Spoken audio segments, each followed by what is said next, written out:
When you're negotiating a term sheet with a venture capitalist, you have to come in with the understanding of the game you're playing, because it's a game like anything else. The venture capitalist has the money, and you want the money if you're the portfolio company. So if you come in and you ask for things that are asking for the moon, you're not going to get it. You got to understand the process.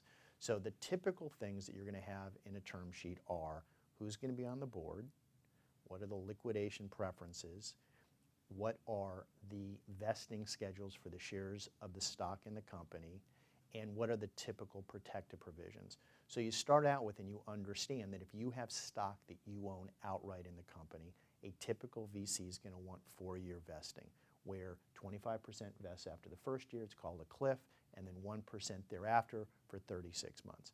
The other thing the VC is going to want is they're going to want to be on the board. They may let you control the board, 2 founders and a VC, that would be 1 out of 3 for the VC, but they're going to want board representation.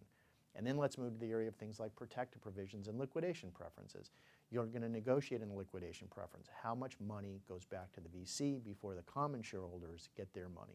Typically, one time. They'll get, if they put $1 million in, they'll get $1 million back before anything goes to the common stock. And then protective provisions. You're going to run the company if you're the founders of the company, but the VC is going to want to have certain blocking rights. There may be a limitation on how much debt you can incur. Executive compensation. You can't just go off and give yourself $1 million raise. They're going to have protections on issuing more equity that's senior to them or even potentially on the same level as them, which is called pari passu. So you're going to have certain types of things where they're going to have veto rights over how you operate the company. So those are the principal areas you want to be particularly concerned about.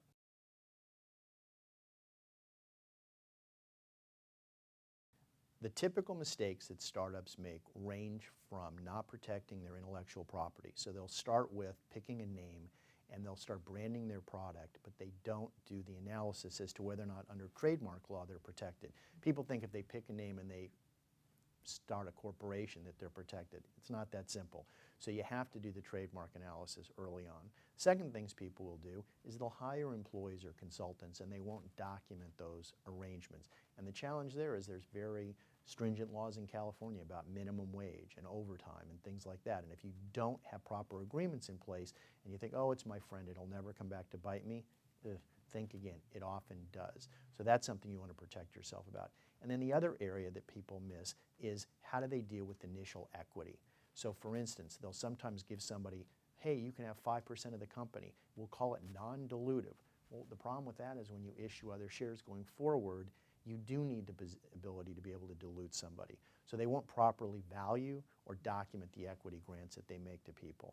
And then the last thing I want to touch on is that get more money than you think you need, because people tend to believe that they can get somewhere on $100,000. And in the reality, things typically take longer than people expect and they cost more than they expect.